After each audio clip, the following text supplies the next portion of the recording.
Welcome to Well Crafted Studio. I'm here to help you live inspired and create with purpose. So let's get started. Hey, welcome back. So today I have for you 16 tips for engraving on stainless steel servers and spatulas with your Cricut engraving tip. This video has kind of come out of another video, which is how to engrave stainless steel servers with your Cricut. And that was a video that I did back in October, and it's been crazy how many people have gotten excited about this and tried this. And I've noticed that when they're doing it, though, when I listen to groups and people talking, they're having problems with positioning sometimes, or sizing the design, or getting a deep and clear impression. And so what I thought I would do today is share with you my 16 best tips for how to avoid those things. So let's get started. So the first 3 tips I have for you are about sourcing. So tip number 1 is select pieces that are inexpensive. You don't need expensive to get a really nice product. The pieces that I've used, the servers and the spatulas, the servers were from my server video and the spatulas were from the Cricut Maker tutorial that I wrote and she did. So they're both very, very inexpensive. They were 3 for $15 and just $3 a piece, I believe. And they're a nice weight and I really like them a lot. So that takes me to tip number 2, where to source those.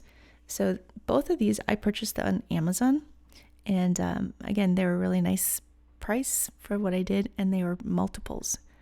So this one actually was 5 for $15, and I just thought it was really a good purchase because now I have multiples, so that if something happened, the project went sideways, which happens when you're doing a project at 10 o'clock at night, because that's always when it happens, or you have to make your quick run to the craft store or whatever because you don't have the product. So buying multiples, which you can do if they're inexpensive, is totally a lifesaver. Plus, everyone's going to see these and love these, and so you know that you're going to want to make more anyways. So that's my idea. I do want to recommend, so Amazon is where I purchase from, but a lot of people in the forums that have been trying this have been talking about dollar store. And usually I wouldn't recommend something that I haven't tried, but because so many people have said this is like a great place to pick it up, and because I've been recommending an online source, and some people would prefer to have a brick and mortar, I just thought I would mention that to you guys because then you can go ahead and at least see if that's something that you want to do. So just another tip. The other thing I wanted to mention is consider the surface area that you'll have to engrave on. So when you are choosing something, you want to look at the surface. So the rollers themselves take about this much space. And so really what I have to engrave on is from here over. So you can see on this one right here, I don't know if you can see this, but if you can see this, that right here, it's completely blank and the whole design starts and goes this direction. So that actually takes me to tip number 4, which starts to work on the design, or is about the design choices. And when you choose a design, choose a design that complements the shape of that you're using. So for instance, this one is kind of triangular shape. I knew I wanted to do a server, and this one had a kind of a rounded center design that I designed, but then because I knew it was going on the cookie spatula, I pulled snowflakes and pulled them out to the sides to make the most use of this surface area. So I think it just helps the design, and when you're doing the engraving, it's not super easy to see right away, so having the design that's bigger and uses the space, I think it makes it look better. So the piece that we're actually going to do today, because I did want to have a couple of new designs for you so that you guys can try this out with, and I can show as an example without using some of the designs I've used before. So I have a couple pie designs, and they both are triangular in shape so that they kind of take up the space really nicely. So that is just an example that we're going to go through. So that takes me to step number 5, which is actually in Design Space. So we're going to move over to there. Okay, so we're in Cricut Design Space, and I'm just going to go ahead and grab one of those new designs for you. So there's the 3.14 pieces, and that's the whole pie, which I thought would be fun for Pie Day. So on a pie server, it's kind of geeky, but I like it. And then we have the piece out, which is one that a friend recommended for the pie server. So I think we're going to grab that one. Oops, I actually got that one too. So let's go ahead and click on that and delete it. And now we've got this one. You can see it's really, really, really too big. So I know already that I'm going to want to do about 1.8 on this. So I'm going to come up to the width with it still selected, and change 1.8. I think that's good. I might want to do 1.75, but we'll see. Okay, so 1.8, we're going to go with that. So now I'm just going to go ahead and make this a little bit bigger down in the corner so that we can see it a little bit more. And so one of the things I wanted to point out to you was that this is a fairly simple design. There aren't a lot of overlapping lines. It's something that I drew in Procreate, so I knew that I could do this. And so I designed it specifically with the engraving in mind. Now, a lot of the different designs out there will work for engraving, but I did notice that with me, when I was working on one of my original designs, I had a lot of little lines, and what happened when I tried engraving that at the smaller size that we're doing is that eventually the Cricut started to kind of wander a little bit, and some of those lines got messed up. So it will do very small very well, but if you have a lot of little lines next to each other, then there is a little bit of a problem with that. So just kind of keep that in mind when you have your design, depending on how small you're going to go. So, okay, so we're going to do 1.8 inches, which is fairly small, but it's not super, super small. And the first thing I think I would suggest to you is that, well, this is actually tip number 6. It's to change the line type to engraving right away. So you just have it done, you know it's engraving, and there we go. So we've got our engraved piece. And then a lot of people have been mentioning that one of the challenges they have is that it's not going deep enough. They don't feel like the engraving is as visible as it might be because it's not going deep. And when you're engraving, you're actually kind of, you're removing some of the metal. And so every time you would engrave on the same image, it would remove a little bit more of the metal. And so one thing that we can do that is to go ahead here, and with it selected, I've got duplicate up here in the corner in the layers panel. And I'm just going to duplicate it just a few times. And so again, what this is going to do now is the Cricut's going to cut each one of these, but I need them to be all on the same so that it goes over the same image over and over and over again. So this is actually a really fun tip that I really like. So I'm just going to go ahead and select all of these again. You can see they're all grayed out here, or you can or you can do select all up here. And then I'm going to go to align, and then that has a drop down panel that I can go all the way to center. So I center aligned. And so now each one of those images is stacked right on top of the other. And to keep them that way, I'm going to come down to the corner and to do attach. So if you look now, these are all one image, but they're layers on top of layers. So that will help you get a deeper engraving. So what I'm going to do is just going to go ahead and click Make It. And then we're going to go ahead and make it. Okay, as I'm looking at this, there is one more way that we can kind of gauge the size of something. And so we're going to actually go back, and I'm going to show that to you.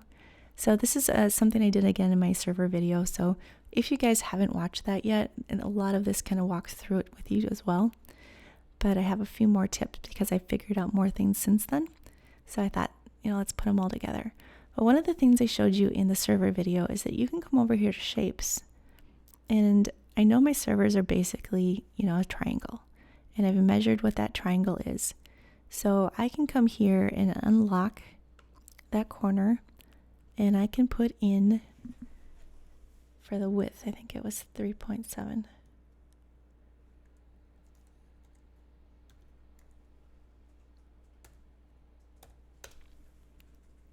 And then because it's unlocked, I can go ahead and change this as well.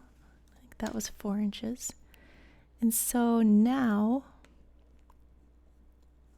that doesn't look right, but I better check.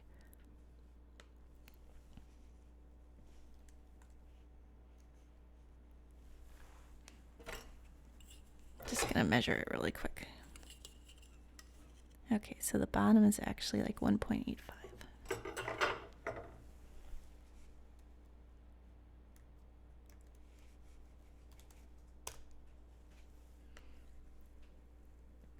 Okay, so what I can do is I can actually take this into this and kind of see how it's going to fit. And this one's a little bit tricky because rather than having it straight, like at 90-degree angles, when I engrave, I'm going to want to kind of put it like at a little bit of an angle. I'll show you guys what I mean. So I'm going to go and change the color of this to white. just so we can see better, and see how this is behind the triangle. So with this selected, I'm going to come up to arrange and put move forward. And now I can go on top of my triangle. So my idea is that what I want to do is go ahead and have it a bit at an angle like this. So actually I might need to make that, although I don't think my triangle, I measured it quick. I don't think it's quite right, but you guys get the idea here. So I want it to kind of fit right in here like this. I want it to be as big as possible. And then I want it to be at a bit of an angle so that it kind of works with the look of this piece. So I'm kind of really excited about this one. So we're going to go ahead, and now that that's all ready together, we're going to go back to the Make It. Although now you'll see we have that second mat with the triangle on it. So I'm going to go and move it to the first mat by clicking the 3 dots in the corner. And now they're both on the same mat. So now I can come down here and I can arrange my pieces the way I want. And I put the triangle right there. And then I just take the triangle, and I don't want to actually engrave or cut the triangle. So now that I've got things positioned, I'm going to click those 3 dots and put hide selected. Okay, so tip number 8 is kind of the secret sauce to making this all work. So the problem with engraving on a server or spatula is that it has this curved handle here that can't be fed through the machine. So the way to get around that is to go ahead and position it at the very bottom of the mat. Because what happens is when Cricut feeds the mat through, it doesn't actually feed the entire mat through. It leaves a little bit of an edge here so that it can grip it back and forth. So if we have our handle with the curved part at the very bottom of the mat, then it doesn't feed the entire thing through. And we're able to engrave on this nice flat spot. Okay, so tip number 9 is to use sheets of aluminum flashing to test and position your design. So I love this tip. So this is 10 pieces of 5x7 inch aluminum step flashing. I purchased it off Amazon. It wasn't very much at all. And actually, I'll link to that in the show notes and on my blog post. But you can also find it in I think hobby stores, or maybe at your hardware store is where I think I originally found it. But it's just really nice. And one of the nice parts about it is that you can practice on both sides of it. So I will go ahead and engrave multiple times on each sheet. So it goes a long ways. Which brings me to tip number 10, which is, I'm so used to doing tutorials. So tip number 10, use a Sharpie to trace your object right onto that template. So what I'll do is just go ahead and position it right on there, about where that bend is, so that I kind of know where that is, and then just straight up and down, and I'll go right around it with my marker. And now there will be a little bit that gets onto your object, and that's not a problem. You just go ahead with a little soap and water, and it comes right off. So that way we can actually test our design, position our design, and engrave it just to right on the aluminum sheet, and we don't have to do it on our server or spatula the first time we try it. So I'm finished testing my design. Now it's time to go ahead and use the server. So there's a few different tips right here, one of which is that you can actually mark on the server or your spatula the center line. So if you want to go ahead and measure it, then you can go ahead and find that center and then mark it right with a Sharpie on there. And what will happen is you can go ahead and rub that off later. It doesn't permanently mar it. And that just gives you that additional little bit that you can do to make sure that what your design is correct and on. Okay, so after that, what we're going to want to do is position it. And so we have that little mark, so we know that we want to put it right on the 6th line here, because that just makes it easy. You could go ahead and engrave over here, but it makes it easy to do the 6. And then we have our little handle thing here where it kind of bends up. And so we want to actually have that about that half an inch from the bottom of the grid. And that just gives it room so that the handle doesn't get pulled into the machine and you don't hurt your machine. So what we want to do is have that positioned right here. And so what I will often do is go ahead and mark this with a ruler right on my mat, so I know, and it reminds me to make sure that my handle is right there. The other thing you can do is to get really precise with your positioning is to go ahead and look at these little measurements on the side. These little centimeters will actually help you kind of look a little more closely. So I know that this is just shy of the 13 over here and just shy of the 18 over here. So that's a way that I can go and just double check on the screen with my measurements. Okay, so we're now ready here to go ahead and do the engraving. So one more thing we need to do is we need to make sure that we actually have it taped down. Now this is really important because what has happened to me in the past is I didn't tape it down well enough. And if your mat isn't super sticky, then it can shift on you. And it did kind of pull it in, and then it kind of started, like the thing itself started to move on me. And it kind of got jammed, and then it was red and it was flashing and it was bad. So you do want to make sure that you have it completely taped down. Cricut recommends this as well. So we're just going to go right along the edges, and we're going to do a little bit extra right at the top. And I'm pressing that down good. And I do want to just do the edge because I don't actually want to get this to get into the engraving part, because then it will gum up your engraver. So just little things to think about. Okay, it's all done engraving, so I'm going to unload the mat.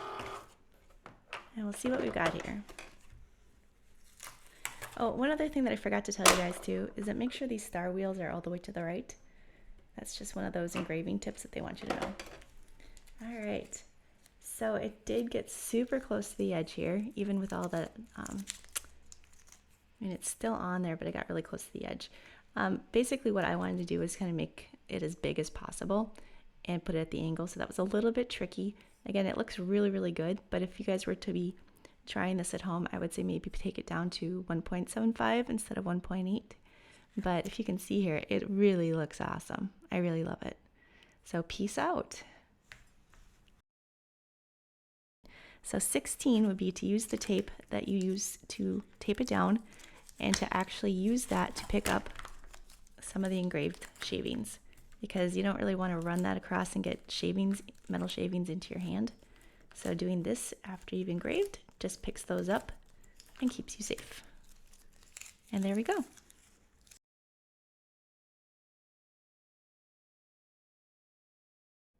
Thanks for watching this tutorial, and if you found it helpful, please like, comment, or subscribe below.